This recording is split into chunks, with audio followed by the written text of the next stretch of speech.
Hi Year 11s, welcome to our fourth video in this PowerPoint. Still one more to go after this. This is the third cycle we're going to be looking at.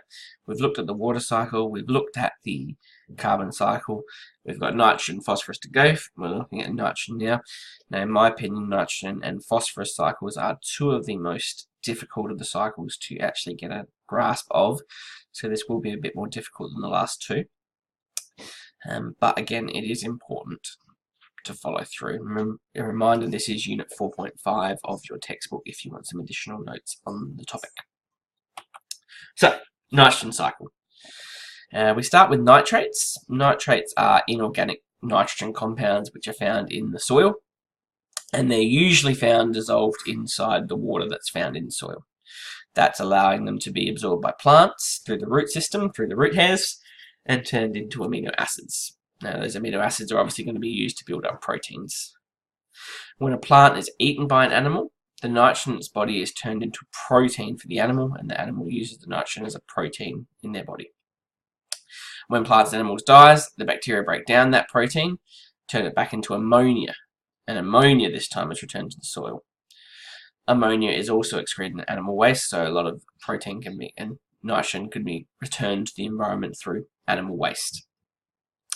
Now, ammonia is not a form that plants can take nitrogen in. If plants take them up in ammonia, it can be very poisonous to them, same with humans. So we need something called a nitrifying bacteria, which will turn the ammonia into nitrites, and then turn those nitrites back into nitrates, because plants can only take nitrogen in if it's in the form of a nitrate. We also have denitrifying bacteria, which will turn nitrates into nitrogen, ammonia, and nitrites.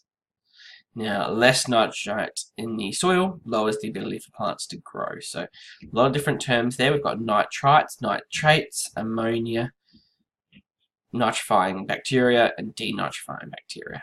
All 5 things you need to know. And we have a little bit of a simple diagram of the cycle here.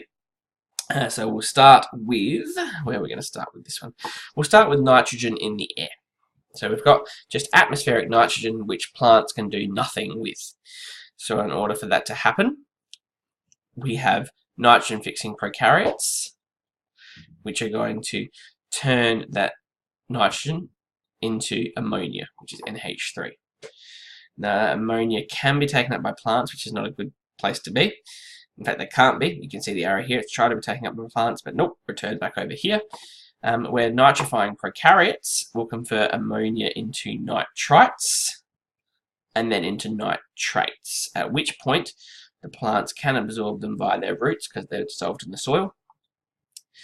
And they will go through the plant might be eaten, the plant might die, in which case, no matter what case, they'll find a way to have the nitrogen returned back to the soil, as it's called.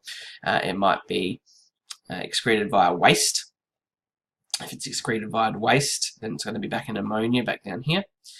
If it dies in the animal, eventually the animal will be broken down, ammonia again, etc.